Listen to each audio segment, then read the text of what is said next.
Hi there, I'm Jess Wells, and I'm so happy to be here to celebrate my new novel, Jaguar, Paloma, and the Cake Town Bar, my sixth novel, and I'm thrilled to say it just won the Nautilus Award for fiction with a social content. I consider it my life's work to write about the world of women, from the fight to save medical knowledge in the witch-burning times in the Mandrake Broom, to the early life of Europe's first feminists in A Slender Tether. But this book is especially dear to me. It's magical realism, a genre I absolutely love. And I'd like to give you a little taste of the wild happenings in Cake Town, if I may.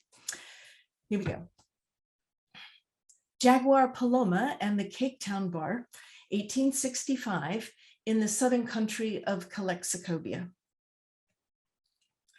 After the government had burned it to the ground, it was hard to imagine the Cake Town Bar surrounded by a raucous shanty town, home to cast-off mothers and unclaimed children, and filled with lively mirth and mayhem, where every day was a celebration, even if not a holiday, and where peacocks cawed from the backs of donkeys, and women's wigs and bunting were playthings for the monkeys in the trees when they stopped playing catch with the dogs.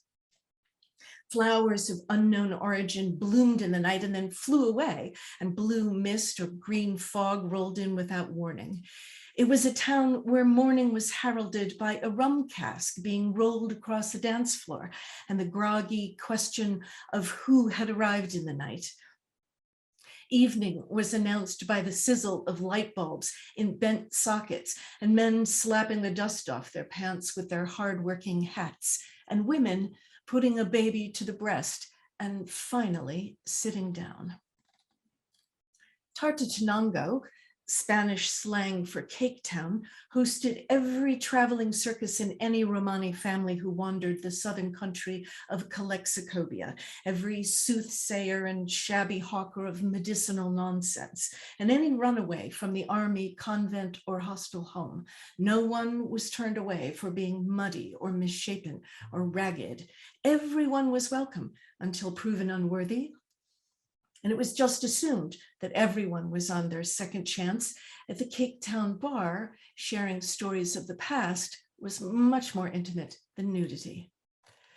Soon, word of the paradise for cast-off mothers that had become Tartatenango spread along the transport route, driving single women, widows, and the occasional widower to the gate.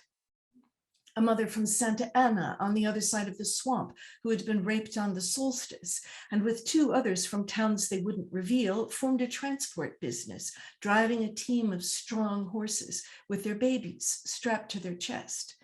Two sisters from the Caribbean who had fled their mother's plan to brand them with a poker as the devil's children opened a restaurant. A quiet woman with two children from two men became the lace maker, joined by a silent florist. Toddlers of indeterminable race, abandoned at the doorstep of the bar, were taken in without hesitation. Two women in love with each other opened a cobbler shop. An old woman cast out by her new daughter-in-law took on a younger woman and reestablished her butcher shop. A man fond of earrings and feathers was their barber. Gardens flourished on all sides. Seemingly overnight, Tartatenango had a candle maker and a dry goods store.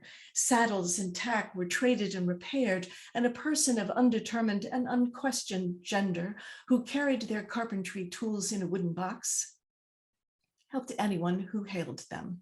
A wheelwright, a weaver, men who worked in the fields, who cut the dense river mud into bricks, all built shacks of whatever scraps they could find, settling near the Cake Town Bar to cater to the mule trains that came through, until our beloved Tartatenango was as populated as the official town on the other side of the tracks.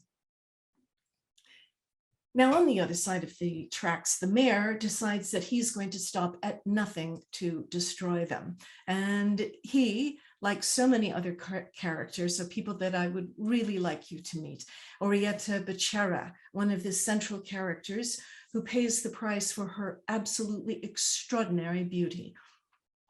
Fadul, the forger, on which so much of the plot hangs. Dr. Simon Bolivar Valdez, a doctor with tiny luminescent hands who is so skilled at making love.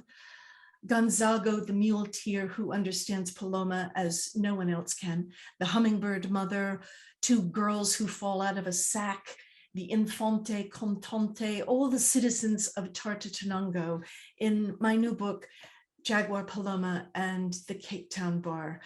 Many thanks for your kind attention and happy anniversary, saints and sinners. We absolutely love you. Thank you.